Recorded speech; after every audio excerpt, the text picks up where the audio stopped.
ನಮಸ್ಕಾರಗಳು. ವೇದಿಕೆ ಮೇಲೆ ಆಸೀನರಾಗಿರುವಂಥ ಗಣ್ಯರಿಗೂ ಹಾಗೂ ನನ್ನ ಪ್ರಿಯ ಮಕ್ಕಳಿಗೂ ಹಾಗೂ ನಿಸರ್ಗ ವಿದ್ಯಾನಿಕೇತನದ ಶಿಕ್ಷಕರಿಗೂ ನನ್ನ ನಮಸ್ಕಾರಗಳು. ಇಂದಿನ ಅಮ್ಮ ಎನ್ನುವ ಕಾರ್ಯಕ್ರಮದಲ್ಲಿ ಅವಕಾಶ ಮಾಡಿಕೊಟ್ಟಿದ್ದಕ್ಕಾಗಿ ಅಮ್ಮ ಎನ್ನುವ ಪದ ಪ್ರೀತಿ ಮತ್ತು ಗೌರವವನ್ನು ಸಂಕೇತವಾಗಿದೆ. ಇಲ್ಲಿ ಮತ್ತು ಹಿರಿಯರಿಗೂ ಕೊಡುವಂತಹ ಒಂದು ಗೌರವದ ಪ್ರೀತಿಯ ಸಂಕೇತ. ಇಲ್ಲಿ ತಾಯಿ ಮಗಳನ್ನು ಬೆಳೆಸುವ ರೀತಿ ಹೇಗೆಂದರೆ, ನಾನು ಬೆಳೆಸಿದ ರೀತಿಯಲ್ಲಿ ಅವಳು 28/12/2010 ಅವಳು ಜನನವಾಗಿದ್ದಾಳೆ. ಆದರೆ ಅವಳು ಜನನ ಆಗುತ್ತಾ ನನ್ನ ಕೆಲಸದ ಒತ್ತಡದಿಂದ ನಾನು 3 ತಿಂಗಳಿಗೆ ನನ್ನ ಬೆಂಗಳೂರಿಗೆ ಬಂದು ನನ್ನ ತಾಯಿಯು ಬರಲು ಸಾಧ್ಯವಾಗದಿರುವುದರಿಂದ ಅವಳಿಗೆ ಅಕ್ಕಪಕ್ಕದವರೇ ತಾಯಿ, ತಂದೆ, ಅಕ್ಕ, ತಂಗಿಯಾಗಿ ಬೆಳೆಸಿದ್ದಾರೆ. ಅವರೆಲ್ಲರಿಗೂ ನಾನು ಇವತ್ತಿನಲ್ಲಿ ತಾಯಿಯ ಸ್ಥಾನದಲ್ಲಿ ನಾನು ಅವರಿಗೂ ನೆನೆಸಿಕೊಳ್ಳುತ್ತಾ, ಇವತ್ತು ನನ್ನ ಮಗಳು 1 to pre nursery Shanti Niketan ಸ್ಕೂಲಿನಲ್ಲಿ ಓದಿದ್ದಾಳೆ. LKG ಇಂದ 6th ಸ್ಟ್ಯಾಂಡರ್ಡ್ಗೆ ಸೌಂದರ್ಯ ಸೆಂಟ್ರಲ್ ಸ್ಕೂಲ್ ಓದಿದ್ದಾಳೆ. 7th ಸ್ಟ್ಯಾಂಡರ್ಡ್ ಬರುವಾಗ ನನಗೆ ತುಂಬಾ ಅಭಾವ ಅನಿಸಿದೆ. ನನ್ನ ಕೆಲಸದ ಒತ್ತಡದಿಂದ ಪುನಃ ಅವಳನ್ನು ಬೆಂಗಳೂರಿಗೆ ಕರ್ಕೊಂಡು ಬರಬೇಕಾಯಿತು. ನಮ್ಮ ಉದಯರತ್ನ ಸರ್ ಅವರನ್ನು ಬಂದು ಕೇಳಿದೆ, ನನ್ನ ಮಗು ಈ ತರ ಪ್ರಾಬ್ಲಮ್ ಆಗಿದೆ ಸರ್, ಏನ್ ಮಾಡಿದೆ ಅಂತ. ತುಂಬ ಹೃದಯದಿಂದ ನಿಮ್ಮ ಮಗು ಸೇರಿಸ್ಕೊಂಡ್ರು. ಆವಾಗ ನೆಕ್ಸ್ಟ್ 8ನೇ ಕ್ಲಾಸ್ಗೂ ನನಗೆ ಪ್ರಾಬ್ಲಮ್ ಆಯಿತು.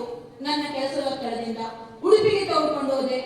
ಅಲ್ಲಿ ಅವಳು ಎಲ್ಲ ಇಷ್ಟು ತನಕ ಸ್ಕೂಲ್ ಎಲ್ಲ ಮಕ್ಕಳು ಮಾಡಿದ್ದರು ಚೆನ್ನಾಗಿ ಅವಳು ಬಂದು ಎಲ್ಲ ಟೀಚರ್ ಹತ್ರ ಎಲ್ಲ ಒಂದು ಚೆನ್ನಾಗಿ ನನ್ನ ಗೋಣಿ ಬಂತು. ಆಮೇಲೆ ಪುನಃ 9ನೇ ಕ್ಲಾಸ್ ಬರಬೇಕಾಯಿತು. ಆವಾಗಲೂ ನಮ್ಮ ಉದಯರತ್ನ ಅವ್ರ ಹತ್ರ ಬಂದು ಕೇಳಿದೆ, ಸರ್ ನನ್ನ ಮಗಳಿಗೆ ಈ ತರ ಪ್ರಾಬ್ಲಮ್ ಆಗಿದೆ, ಏನ್ ಮಾಡಿ ಅಂತ. ತುಂಬ ಹೃದಯದಲ್ಲಿ ಕರ್ಕೊಂಡು ಇವಾಗ 10th ಸ್ಟ್ಯಾಂಡರ್ಡ್ ಬಂದಿದ್ದಾಳೆ. ಅವಳ ಎಜುಕೇಶನ್ ಏನಂದ್ರೆ, ಅವಳಿಂದ ನಾನು ಕಲಿತಂತ ವಿದ್ಯೆ ಏನಂದ್ರೆ ಸ್ವಿಮ್ಮಿಂಗ್ ಕಲಿತೆ. 5.6 ಅಲ್ಲಿ ನನ್ನ ಮಗಳು ಸ್ವಿಮ್ಮಿಂಗ್ ಮಾಡ್ತಾಳೆ. ಅದನ್ನು ಗುರುತಿಸಬೇಕಾಗಿ ಒಂದು ಅವಕಾಶ ಆಗ್ತಾ ಇದ್ದೀನಿ. ಆದ್ರೆ ಅವಳು ಯಕ್ಷಗಾನದಲ್ಲಿ 3 ವರ್ಷ ಎಕ್ಸ್ಪೀರಿಯನ್ಸ್ ಆಗಿದೆ, ಕ್ಲಾಸಿಕಲ್ ಅಲ್ಲಿ 8 ವರ್ಷ ಎಕ್ಸ್ಪೀರಿಯನ್ಸ್ ಆಗಿದೆ. ಇದನ್ನೆಲ್ಲ ಕಲಿಸಿಕೊಡ್ಬೇಕಾದ್ರೆ ನನ್ನ ಕೆಲಸದ ಒತ್ತಡದಲ್ಲೂ ಆ ಸಮಯವನ್ನು ಅವಕಾಶ ಮಾಡಿಕೊಂಡು ಅವಳನ್ನು ಕಲಿಸಿಕೊಡ್ತಾ ಇದ್ದೆ. ಅದರೊಳಗೂ ಅವಳು ನನ್ನ ಮಗಳು ಬರ್ತಿದ್ದ ಹ್ಯಾಂಡಿಕ್ಯಾಪ್ ಆಗಿದ್ದಾರೆ. ಬಟ್ ಅದನ್ನು ನಾನು ಏನ್ ಪದದಲ್ಲಿ ತಗೊಂಡಿದ್ದೀನಿ ಅಂದ್ರೆ 10ನೇ ಕ್ಲಾಸ್ ತಂದ್ರೆ ಅವಳಿಗೆ ಗೊತ್ತಾಗಲಿಕ್ಕಾಗಿ ನಾನು ಕರ್ಕೊಂಡು ಬಂದೆ. ಸಿಚುವೇಶನ್ ಬಂದಾಗ ಅವಳನ್ನು ಮಾತ್ರ ಮೋಟಿವೇಶನ್ ಮಾಡ್ಕೊಂಡು ನಾನು ಪ್ರಗತಿ ಈಗಲ್ಲ ಈಗ ಅಂತ ಅವಳಿಗೆ ಹೇಳಿದ್ದೀನಿ. ಅವಳ ಮನಸ್ಸು ಗಮನಕ್ಕೆ ಬಂದರೂ ಅವಳು ಯಾವುದೇ ರೀತಿಯಲ್ಲಿ ಟೆನ್ಷನ್ ತಗೊಳ್ಳೋಲ್ಲ, ಧೈರ್ಯವಾಗಿದ್ದಾಳೆ. ಅವಳನ್ನು ಇವತ್ತು ಕರೆದು ದಿಲ್ಲಿ ನಿಲ್ಲಿಸಿ ನೋಡಿ, ಅವಳ ಕಾಲು ಬರ್ತಲ್ಲಿ ಹ್ಯಾಂಡಿಕ್ಯಾಪ್ ಆಗಿದೆ, ಬಟ್ ಅವಳಿಗೆ ಗುರುತಿಸಿಲ್ಲ. ಆದರೆ ಇದು ತಾಯಿತನದಲ್ಲಿ ಮಕ್ಕಳ ಮನಸ್ಸಿಗೆ ಪರಿಣಾಮ ಬೀರಬಾರದು. ಬೀರಿದರೆ ಅವರು ಅದೇ ಮನಸ್ಸನ್ನು ಹಿಡ್ಕೊಂಡು ಅವರು ಏನು ಮಾಡಲು ಸಾಧ್ಯವಾಗುವುದಿಲ್ಲ.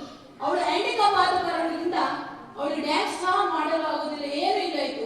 ಅದನ್ನು ನಾನು ಗುರುತಿಸದೆ ಅವಳನ್ನು ಇಷ್ಟು ತನಕ ಕರೆದುಕೊಂಡು ಬಂದಿದೆ.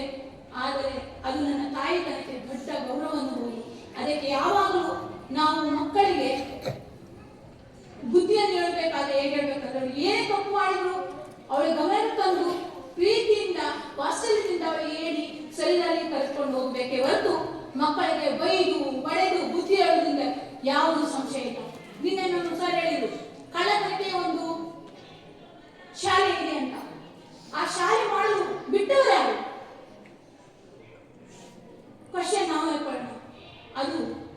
ಅದಕ್ಕಾಗಿ ನಮ್ಮ ಶಿಕ್ಷಣ ಸಂಸ್ಥೆಗಳೆಲ್ಲರೂ ಒಟ್ಟುಗೂಡಿ ಕಾನೂನಾತ್ಮಕವಾಗಿ ಸರಿಪಡಿಸುವುದರಿಂದ ನಮಗೆಲ್ಲರಿಗೂ ಒಳ್ಳೆಯದಾಗುತ್ತೆ. ನಾನು ಇವಾಗ ಬದಲಾವಣೆ ಆಗ್ತೇನೆ ಸರ್ ಹೇಳಿದಾಗೆ, ಇನ್ನೊಂದರಿಗೆ ಹೋಗ್ತೇನೆ, ನನಗೆ ಗೊತ್ತಿರುವುದಿಲ್ಲ. ಶಾಲೆ ಎಂದರೆ ನನಗೆ ನಿಸರ್ಗ ಶಾಲೆಯ ಬಗ್ಗೆ ತುಂಬಾನೇ ಹೇಳಿದರು. ನಿಸರ್ಗ ತರಗತಿಯ ಸ್ಕೂಲ್ಗೆ CLC ಅಂತ ನನಗೆ ಫಸ್ಟಿಗೆ ಗೊತ್ತಾಗಲಿಲ್ಲ. ಎಲ್ಲಿ ಹಾಕೋದು, ಅರ್ಧ ಶಾಲೆ ಬಂದಾಯ್ತು, ಇಲ್ಲಿ ಗಣೇಶ ಕಟ್ಟಲಿಕ್ಕೆ ಆಗಲ್ಲ, ಸುಮ್ಮನೆ ಏನ್ ಮಾಡೋದಂತಂದಾಗ ನಮ್ಮ ಒಬ್ಬರು ನನ್ನ ಫ್ರೆಂಡ್ಸ್ ನಿಸರ್ಗ ಸ್ಕೂಲ್ ಇದೆ, ಅಲ್ಲಿ ಹೋಗಿ ಕೇಳಿ. ನಿಜವಾಗ್ಲೂ ಅವಳು ಇವಾಗ SSLC ಓದ್ತಾ ಇದ್ದಾಳೆ. ನನಗೆ ತುಂಬಾ ಅಂದರೆ ಸಂತೋಷವಾಗ್ತಿದೆ. ಯಾವುದರೊಳಗೆ ಒಂದು ಸ್ವಲ್ಪ ಕಡಿಮೆ ಆಗದಾಗೆ ಎಲ್ಲ ಟೀಚರ್ ಸಪೋರ್ಟ್ ಇದೆ, ಸ್ಕೂಲ್ ಸಪೋರ್ಟ್ ಇದೆ. ಮತ್ತೆ ನಮ್ಮ ತಂದೆ ತಾಯಿ ದೂರ ಇರೋದ್ರಿಂದ ಅವರಿಗೆ ಅಜ್ಜಿನ ಪ್ರೀತಿ ವಾತ್ಸಲ್ಯ ಕಡಿಮೆ ಆಗ್ತಿದೆ ಸರ್. ನನಗೆ ಅದು ಯಾಕಂದರೆ ಅವರು ಉಡುಪಿ, ಅವರಿಗೆ ಇಲ್ಲಿ ಬೆಂಗಳೂರು ಸೆಟ್ ಆಗಲ್ಲ ನನ್ನ ತಂದೆ ತಾಯಿಗೆ. ನನ್ನ ಗಂಡನ ಮನೆಯಲ್ಲಿ ತಂದೆ ತಾಯಿ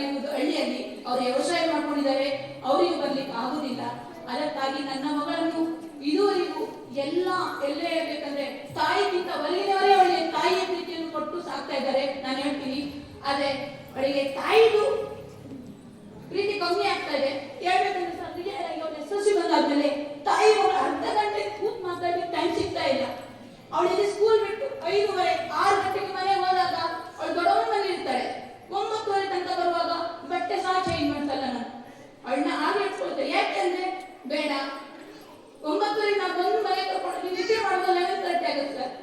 ಪುನಃ 5:30 ಬಿಟ್ಟು 7:30 ಕರ್ಕೊಂಡು ಬಂದ್ಬಿಡ್ತೀನಿ. ಅದು ಏಕೆ ಸರ್?